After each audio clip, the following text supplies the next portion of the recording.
This is First Gen Xers.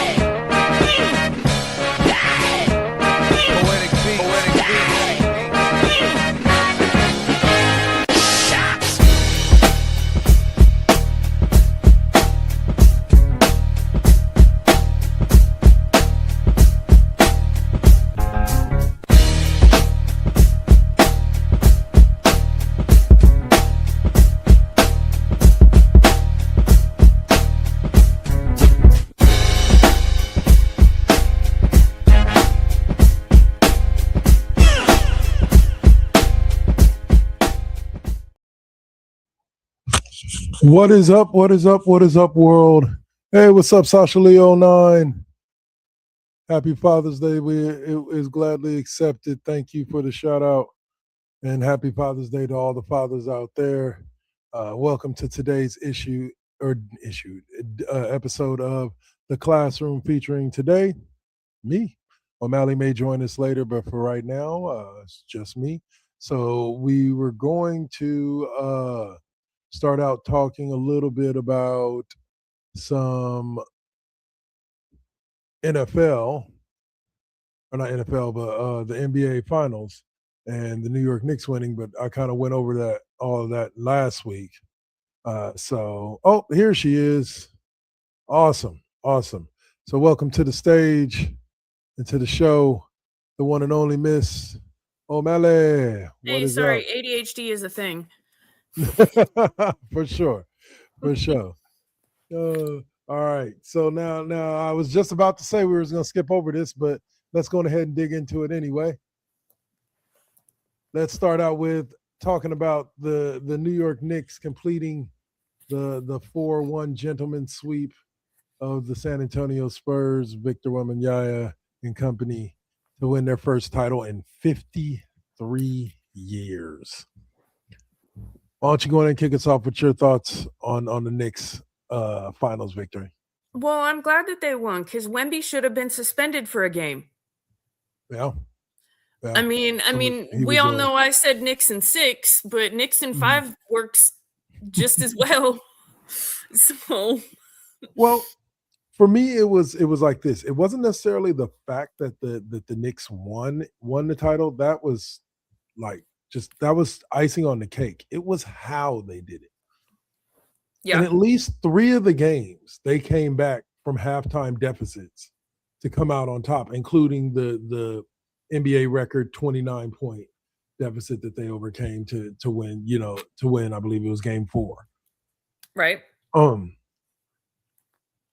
That is what impressed me about it, is it was just like, not only did they beat people, but like they let you think you had them. What's up, 1977 Tay? Thanks for the happy Father's Day. It felt very Warriors-like. Yes. Very, very reminiscent of when there was no lead too big. Like, they could be down 25 in the third, and that Warriors team was still gonna come back and get that dub. Yeah. And yeah, it kind of felt like that. And I will give it to the Knicks.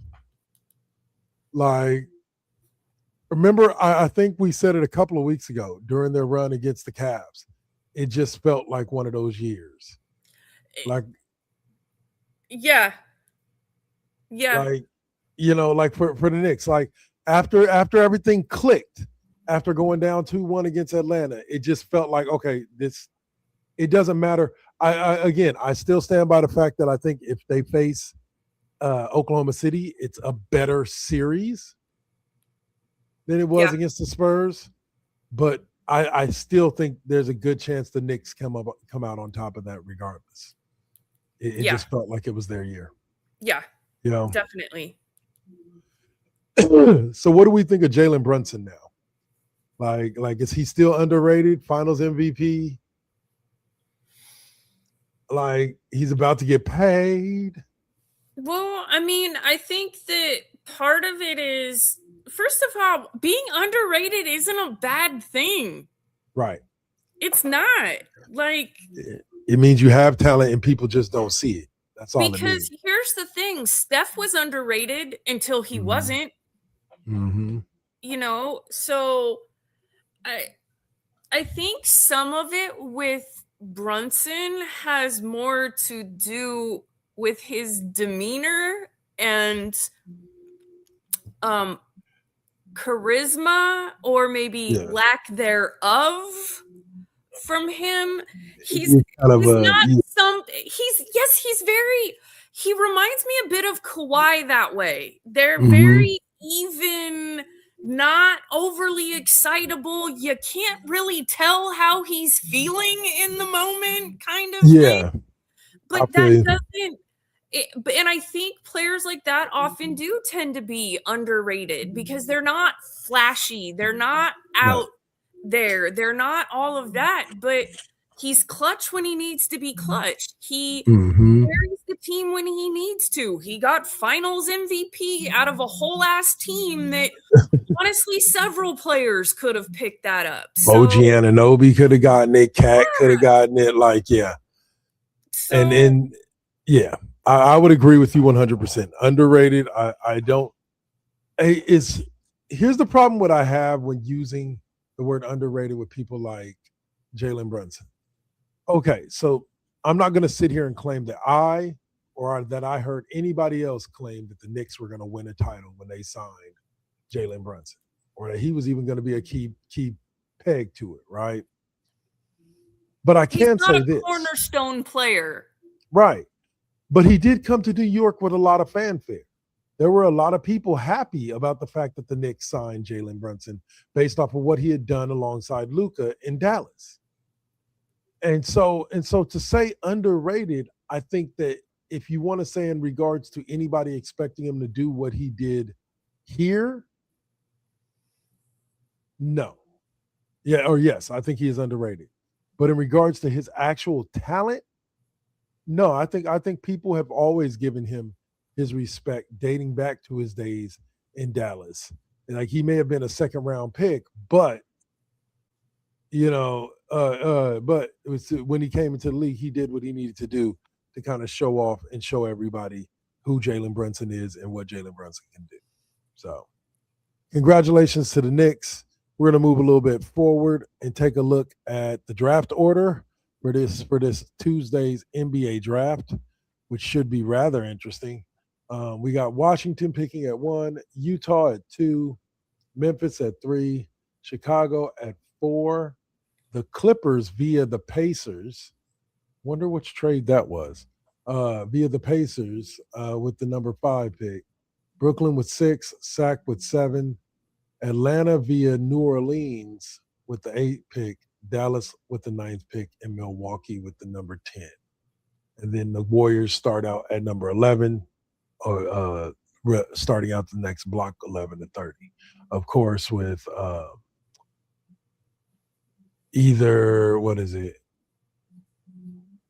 think the last 2 picks are going to be Dallas and Cleveland based on the regular season records, since Oklahoma City and them have all lost.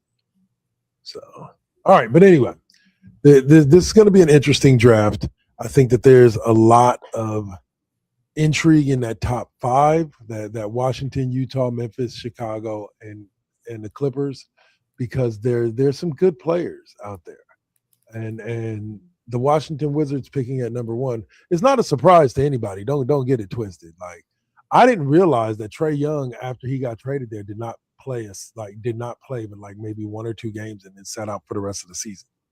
And that Anthony Davis never even put on the jersey. So, but they did say that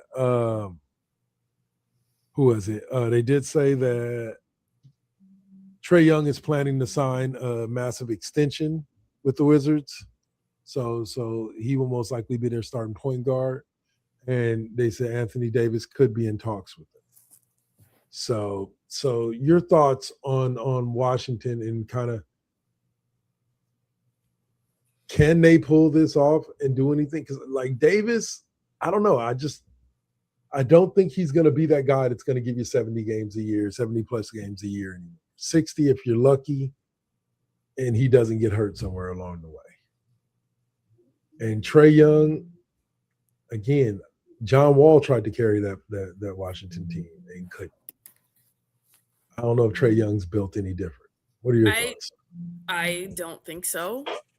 I think Washington has problems that run deeper than any one or two players is going to be able to rectify. Very much so. I just think they're a shit team overall. I know that's probably a terrible thing to say, but prove me wrong. Like, and here's the thing about it is that Washington reminds me of Golden State pre-Steph Curry. Okay. When we would have these, we would have certain teams that we would put together that would have little runs that give us hope, but they never really took it anywhere. Like the We Believe team was the first time in my lifetime that I saw the Warriors like actually look like they could potentially make it out of the second round. Like I want to say that the Run TMC made the playoffs a couple of times. I want to say they were bounced in the first round a couple of times, and then they made it to the second round like once. But I don't believe that they were ever like championship contending squads. No. No. So, but they remind me of those kind of the Warrior squads. I think that the Wizards could put together a squad with Trae Young and if Anthony Davis comes back. And now the talk is that they're talking about taking this kid, AJ Duck. Yeah, I don't even want to try to butcher his name. We'll just say AJD. Yeah, AJD. There's talk that they may take him, but there's also talk that Cameron Boozer may go number one. That's a long shot. So with the word being that they're going to re-sign Trae Young, would it be? Isn't AJD a point guard? I believe. I'm not sure.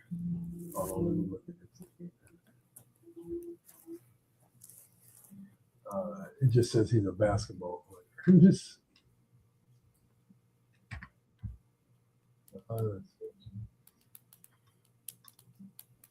small forward. Sorry, he's a small forward. Okay. All right, so yeah, okay. You combine him with Trae and with Anthony Davis.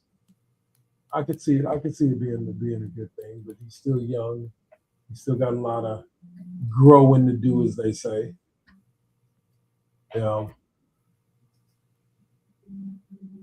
but if he does go number one, do you think that what is it? Who's picking number two? Utah, right? Who's picking number two? I think that's what I said.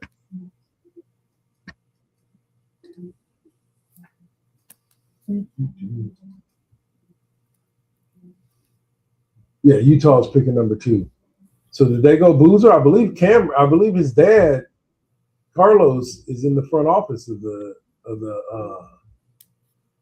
Jazz, ain't he? Or is that Chicago? He's I'm not sure, but don't do that to any kid at this point. Like, I'm sick of kids going where their parents are general managers, coaches, players. Okay, like, sorry, Austin Rivers, sorry, Bronny, sorry, all you dum-dums.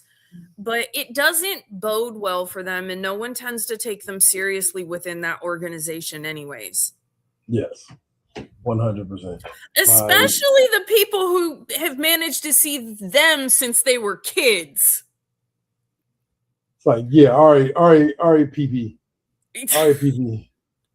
Yeah, I remember when you pissed your pants right here on the court. Yeah, exactly. It's like, yeah, no respect. I mean, could you imagine like that being canon in the freaking Warriors after like, I mean, they'd seen that kid literally grow up. Like, yeah, that would be there are hilarious. certain instances where even when people mean well, they're still always going to see you as a kid on top of everything else. Yeah, I would agree with that. I would definitely agree with that. And I see where a parent is like, I'd love for that to happen. You know when that would be great to happen? After they've already made a name for themselves. Right. Because otherwise, Whether it's true or not, people are always going to be like, you only got the shot you did because of who your dad was. And sometimes, here's the thing about it. Sometimes there's a level of truth to that. Mm-hmm. And it's okay. Like, it's okay to an extent. I think that if the opportunity and the planets align to where you can make that happen and dad can make that happen, then cool. But forcing the planets to align to make sure that it happens is where I have a problem. That is where I have the problem. I get, like, if it happens and it's what, like, everybody actually wanted, because it's for the actual benefit of the team and not the father and not the kid, then yeah. But the shit that happened in LA, absolutely not. Absolutely not. A parent who gave a shit about his son's career would have encouraged him at least to stay one more year in college. One more, especially after the heart thing. Get your shit right. And I'm not saying the dude's not making way in the NBA. He's doing his thing. Like, he's not super good, but he's not super bad either. He's not somebody who should have gotten the shot he did at the time he did, though. Right. I agree with that. I think, here's the thing about it. I think he could have been an even higher pick in the NBA draft if he played one more year in college. Yep. I think that he's potentially a transfer if you need to, but stay one more year. Go to Duke. Your father's LeBron James. You can go to any college you want. Have that be where he pulls some strings. Yes. I'll be all there for that. All right. So the I was going to go through a bunch of stuff that I pulled up with what you call it, but really what I want to talk about is the Warriors with the 11th pick. At this point in time, it's been said over and over and over again that the Warriors need somebody that's basically NBA ready, somebody that can help contribute to what they're trying to do with winning Steph and Draymond a fifth ring. Mm-hmm. First, I did hear recently that there are talks going on and talks are progressing well towards a reunion between the Warriors and Kristaps. So I'm kind of excited for that because I've said that that's a big piece of the whatchamacallit, because if you can get he doesn't have to be Victor Wembanyama, but if you can get a 7-foot guy that can stand in the middle of that thing and alter people's shots, that changes how your defensive strategy a lot. Mm-hmm. They had it with Andrew Bogut. They had it with Jaja Pachulia. They can get it with Kristaps Porzingis and make some magic happen. I'm not saying they're going to win a championship, but a starting 4 out of 5 with Steph, Jimmy Butler, Draymond Green, and Kristaps Porzingis, I like that. Maybe Pominski coming out too, or DeAnthony Melton if they bring him back. And hopefully they can bring back Al Horford as well if he doesn't retire. So we'll see, though. I could see him sticking if we can get a healthy Jimmy, a healthy Porzingis, a healthy like a healthy core. I could see Horford being like, "Yeah, we'll find a way to make this work. Yeah. This could be my last year." Like, and here's the thing with Horford is that Horford could get some real minutes in the first half of the season, because I don't think Jimmy's supposed to be back until after the All-Star break, because he tore his ACL. So like I don't think Jimmy's supposed to be back till after the All-Star break. So there's minutes to be had there. Yeah. You know, so we'll see how that kind of plays out. But I hope that rumor about them being close to a contract with Kristaps was true, because I'd love to see him come back in a Warriors uniform, and Al Horford. Let's see. But yeah, so that'll wrap it up for the basketball talk for right now.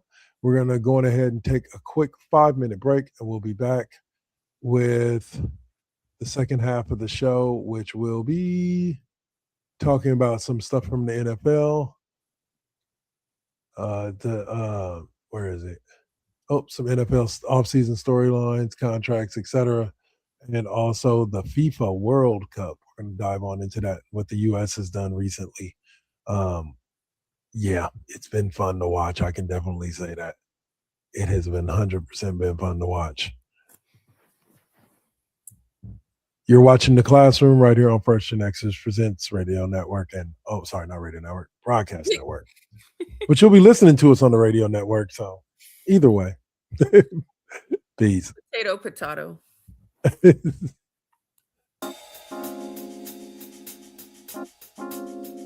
We back at it. Yep, we still doing it. Poetic beat. First GenXers. Gia. Let's get it, y'all. Come on. We back in the building. It's been a long time cooking in the soup kitchen. And I'm chilling with the same. Dropping these beats won't stop, nope, I can't. Let me get up in the lab, turn it up. Game on with the first GenXers. What's up?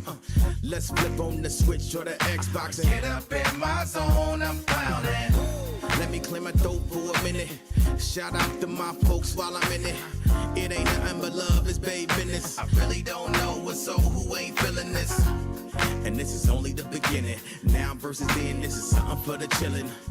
Poetic got the joints like McDonald's. I'm loving it. It's the first GenXers. We're now rocking with Poetic Beats. This is the first GenXers production. Get your PlayStations out. Get your Xbox out. Get your Switch out. Let's get it in, y'all. Holla back.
got to keep it. You got to keep it lovely. You got to keep it.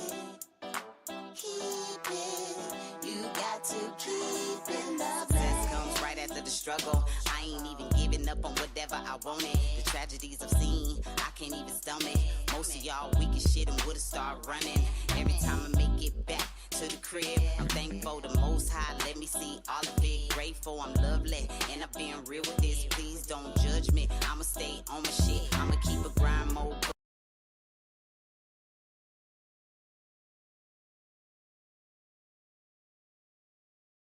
Adam's family like dynamic between Pugsley and Wednesday. Like, yeah. Very true. Yeah. Well, I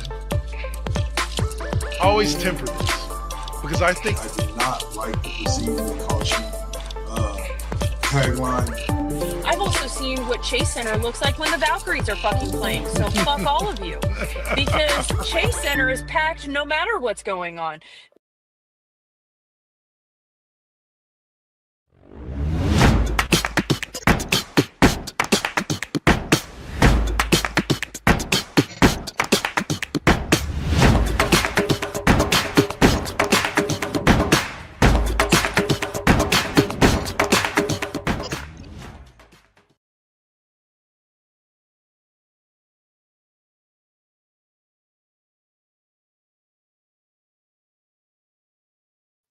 Muted.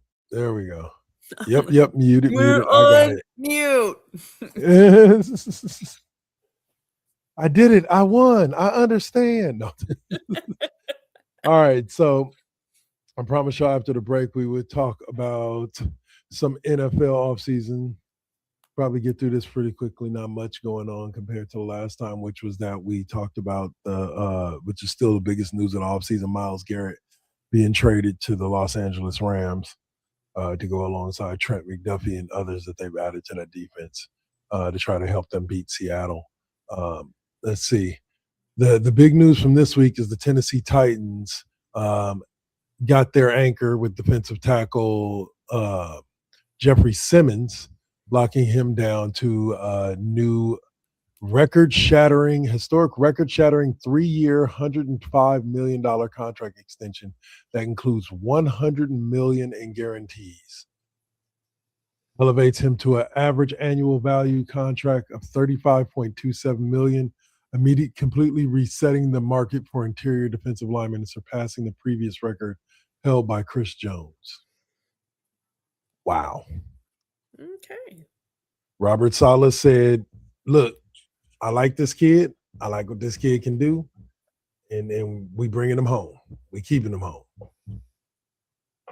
But it also, like, I had a conversation. This is good talk to bring me into, which, by the way, also Will Anderson Jr. for the Texans signed a 3-year, $150 million extension, featuring $134 million in wow. So this brings me to my little story, Kevin, a Dark Lord 100 story time. I was walking into my house and up to my house, and one of my neighbors stopped me. And he saw me wearing a 49ers shirt. He was talking to me about the 49ers. That there's talk out there that the 49ers may try to trade Brandon Ayuk to the Raiders for Brandon Crosby. Or Max Crosby, not Brandon Crosby. Brandon Ayuk, Max Crosby. Anyway. Who in their right mind would ever think that would, what the, I'm sorry. Yeah. Sorry. Yeah. I interrupted you. Continue on, sir. There were people that were thinking that. Well, say, yeah, but well, say, I completely now blanked on what you caught me with that joke so good. I completely blanked on what I wanted to say. Oh, but no. So he's talking to me about that, and he's talking to me about how he thinks that pro players make way too much money. That pro players should make like $100,000 maximum per player. And I was like, well, unfortunately, the salary cap doesn't work like that. The salary cap's like close to $300 million, and the team has to spend like close to 98% of that on salary. So you might as well divvy it up amongst the players as best you can. Yeah. And sign everybody to a fair contract. But I get what he's saying about like it feels like the final year of Brock Purdy's contract is like going to be like close to $70 million. Now, odds are good he'll probably restructure his contract or sign an extension that drops that down before he actually gets there. But that's insane to me.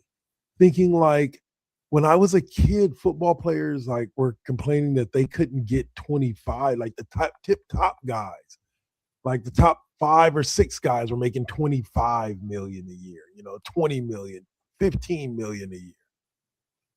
And now these fools are now the elite guys like Patrick Mahomes are making like 50 million. They're signing contracts for $500,000 or $500 million. And it's just like baseball too. I know Shohei and Shohei Ohtani's contract, the details on that with him deferring all that money till after he's retired is just insane. Like, yeah. I had to eventually tell the man that I understood his thought process on, yes, there are definitely more people that are far more important to the world that don't make a quarter, a tenth, a 100th of what a football player makes. But I told him, I did say to him, I always look at it from the perspective of a football player only makes a tenth, 100th, 1,000th of what the owners are making. Mm-hmm. And so that's what makes it fair to me. They don't even make what the owners make off of their own names. Yeah. Off of their own merchandise with their names on the it. jersey sales, and Yep. And so it's just one of those type of things where I'm just like, I don't think the argument stands as much anymore that they make too much money. The athletes make too much money. I think there are athletes out there that should be making a hell of a lot more money, and I think they will in the coming years, like the WNBA athletes and stuff like that. But I don't think there's anybody that I'm like, oh, y'all are kind of underpaid. Like, nah. I think the one thing that they do need to get rid of is because it feels like money laundering and just moving money around with rich people is in soccer transfer fees, upwards of 35, 45 million dollars. Like, what? Charging $7.95 or like 25 cents on every dollar, like that the contract is worth. I don't know, but $75 million transfer fee, like for a single player, is like, I know they probably haven't had anything that high, but some of the ones that I've seen have been pretty and ridiculous. Yeah, and so it's just like, go ahead. That's crazy. Or the other crazy one that gets me is with the international players in baseball, and you have to pay like a $10 million fee just to talk to the player. That's not even in the contract. You have to pay $10 million just to be able to get in the room and talk with him and potentially sign him to a contract. Well, I mean, hey, I ain't mad at them. They're a hot commodity. Yeah. So, I mean, know your worth. Know your worth is right. All right. So now we got some mini camp news in that Joe Burrow has proclaimed that this Bengals roster reminds him of the championship roster that the LSU team had in 2019 that he played on. And he's talking about defense as well. Bro, your defense just lost one of the best defensive linemen in football. I know y'all replaced him with Dexter Lawrence, but yeah, bro, I don't know about championship. We're going to have to see how this kind of plays out for y'all. I think he should be drug tested.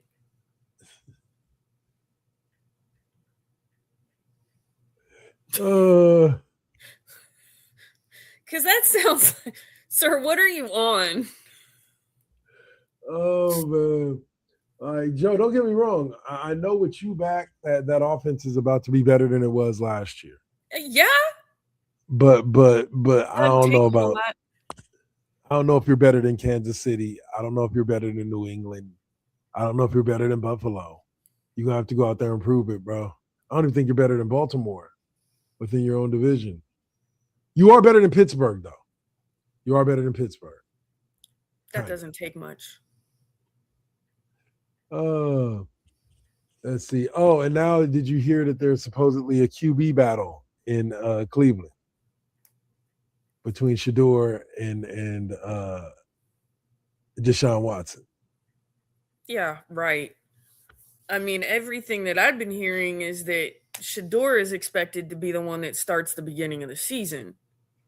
I hope so. I wouldn't mind seeing that. Bro, I hope both of them get hurt. What did Shador do? All he did was come out and try to play some football. No, because he needs to be humbled a little bit.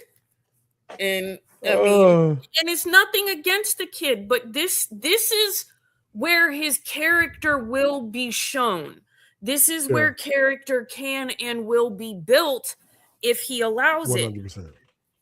it. Deshaun Watson, on the other hand, he needs to permanent injury. Cleveland needs to freaking eat the rest of his salary because they were dumb enough to guarantee the whole fucking thing after he's coming in with all the shit he came in with, and you guaranteed his whole fucking salary. No. Don't let Marcus hear you say that. No. Come at me, bro. I'm right here. I'm pretty sure he'd agree with you. He ain't too happy with Deshaun Watson either. But yeah, people should be upset at the Browns. I mean, as much as they're upset with Deshaun Watson, because that's just stupid business. I mean, that makes less sense then Dak Prescott's guaranteed money. At least Dak Prescott didn't have all the legal bullshit over his head. Oh. Although it sounds like he's got custody issues now, but that's a whole other issue. Him and Luca can talk about that. Dang. Oh, here's one. I'm on one today. Yes, you are. Here's one to show you, or sorry, to talk to you about is God dang it. Why did I lose that thought? Oh, the Dallas Cowboys genuinely think that they have a squad that can win a title. So stop me when you've heard that. Stop me when you've heard it before, because this reminds me of the meme that I love that says Trump lied today. You can use this again tomorrow. You can use this again tomorrow. Right? Because isn't this what they say every year? Every year. And I'm going to point something out to you, Miss Ma'am. There is a difference between saying that we are on a constant quest for 6 and saying every single year is our year and we're going to win it this year. Like we are constantly questing for that 6th title. No, I get that. I don't disagree. But there are some of you that every year is like, this is our year. Okay. Yeah. Not I feel you. Okay. But I will.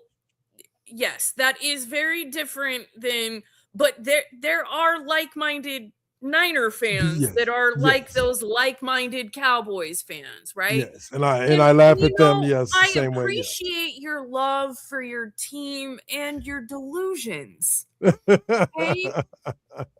Seek therapy. Oh yes, please, 100%.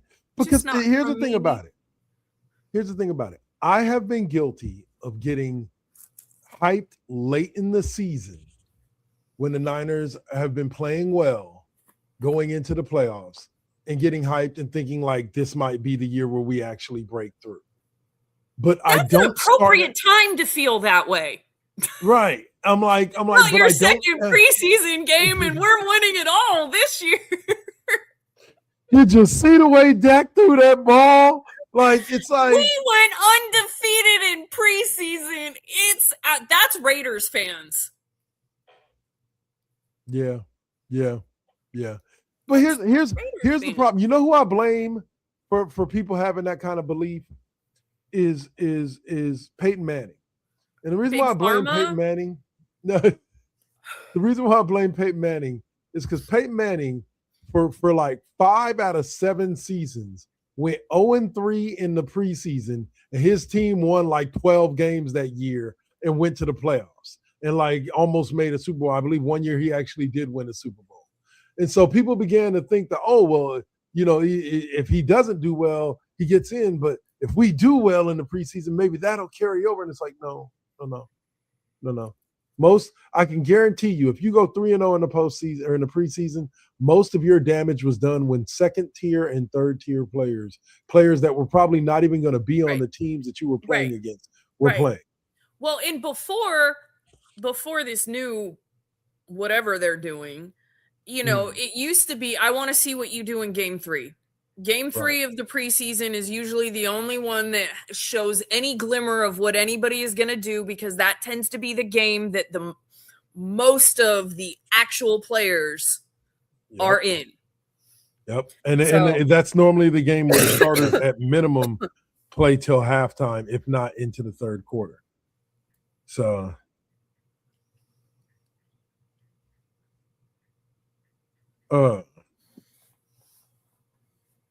but yeah, so like I don't know. Like, I don't know how I feel about the fact that they only play 3 preseason games. I just know it don't feel right, because all my life they've always played 4.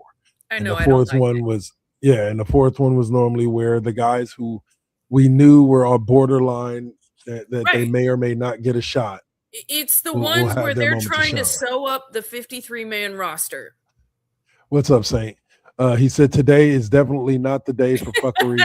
Fuckery O'Malley. This is the Saint. My guy there. All right, so Father's Day, Saint. Big time. Happy Father's Day. Happy to my- Father's Day to you as Now well. there's also talk of let's see, international series off the field. The NFL announced that 2026 international series will officially feature a record 9 regular season games stretching across 4 continents and 7 countries. First time stops in Melbourne, Rio de Janeiro, and Paris. I don't know how I feel about that because the wear and tear from the travel for the players is what concerns me. Like, you know what I'm saying? Like it's not like travel. It's hard enough to travel from one side of the U.S. to the other side of the U.S. Like when the 40, so much so that when they're scheduling the games, if the Niners have to go to like play the Giants, they have to play the Giants, the Ravens, and so on. They try to make sure that it's in back-to-back weeks, so that way they're on the East Coast the whole time, and then they come there back to the instead West. of.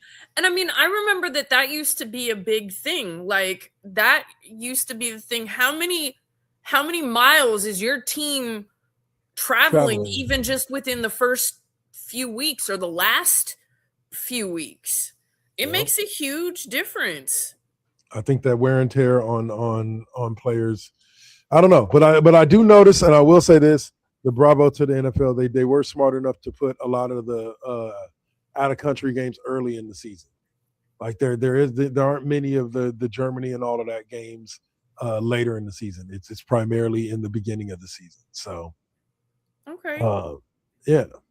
So I think I'll look forward to. But I feel like they should do those things. Like if they're gonna do that, then they should be scheduled around whatever time those teams have their bye week, right? That their bye week should either be before or after that to either get ready or recuperate from the travel.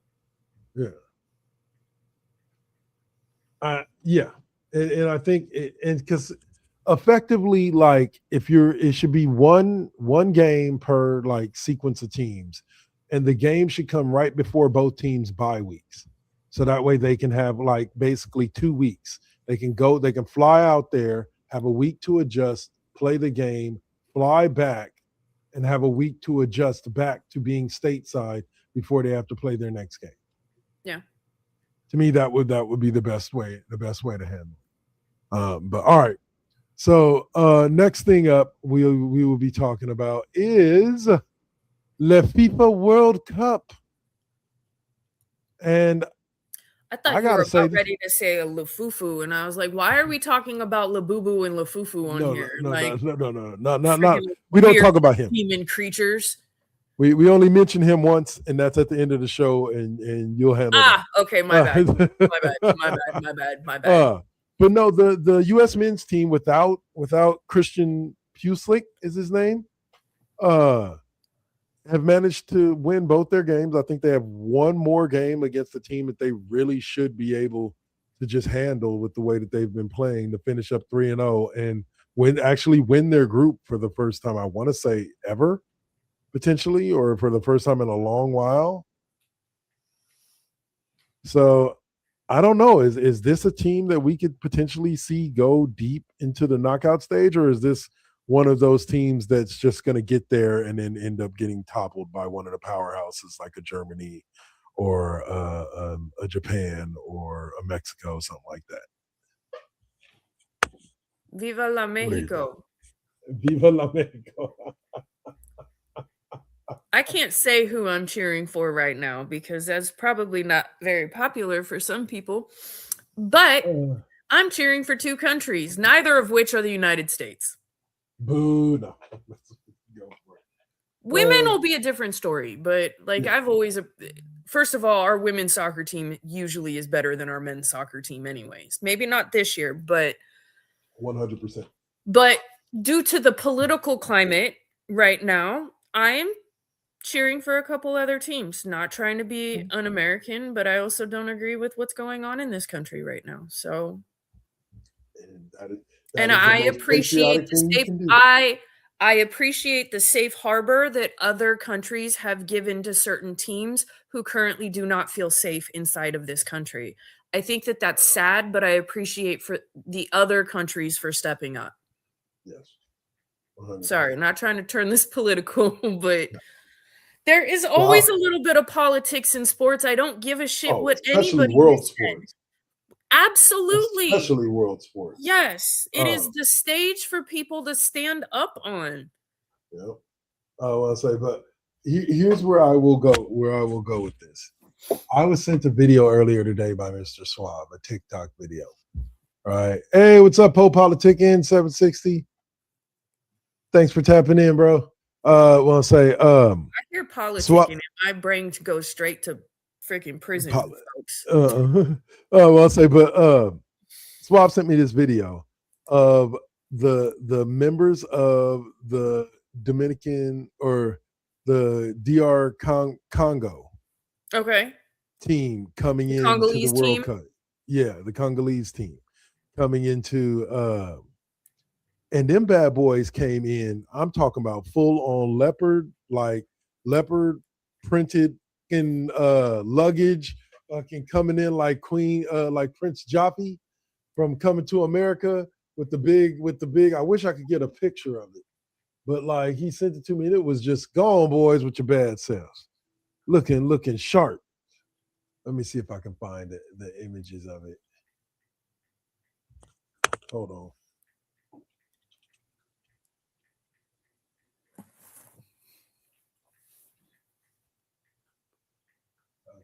Soccer team.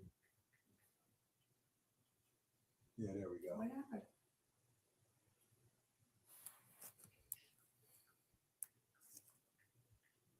Yeah, the DR Congo. Let's see if I can bring this up here. There we go. There we go. Boys came in looking sharp.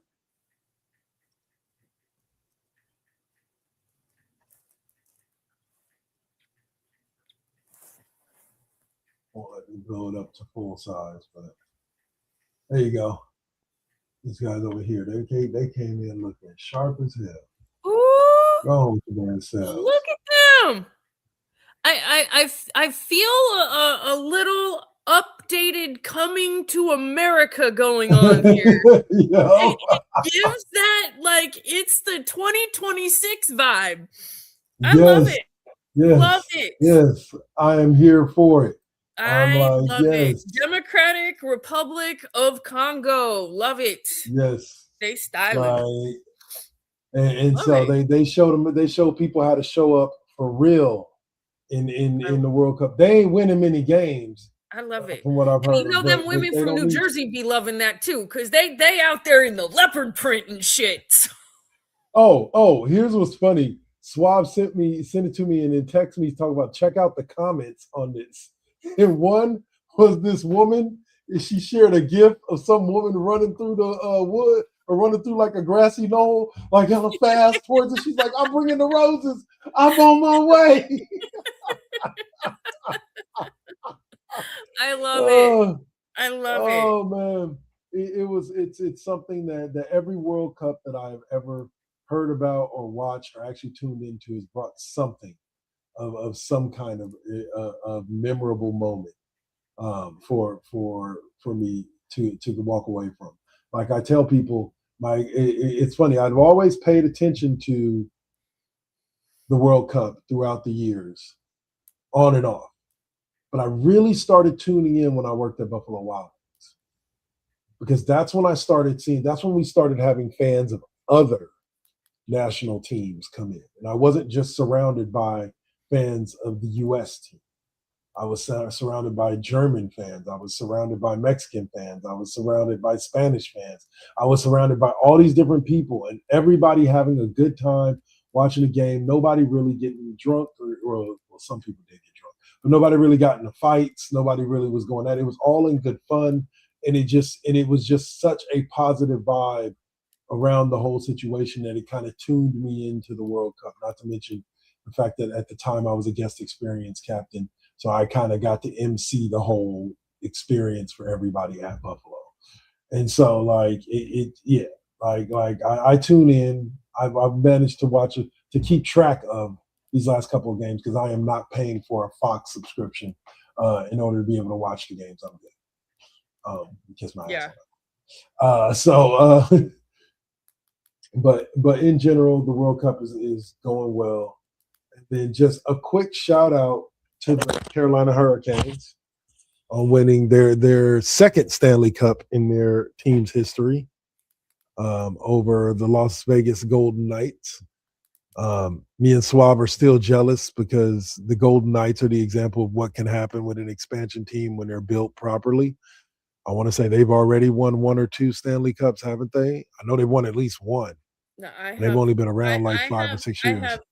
I have nothing to say about a team that is co-owned by a piece of shit. So oh yeah, it is Mark Davis. Davis is on that. Yeah. Wyndham Clark is the name that I was trying to remember. Congratulations to him on winning the 126th annual U.S. Open from wire to wire. Congratulations, man. It's good to see a new face up there. And then wait a minute. Yankees rookie Cam Schittler.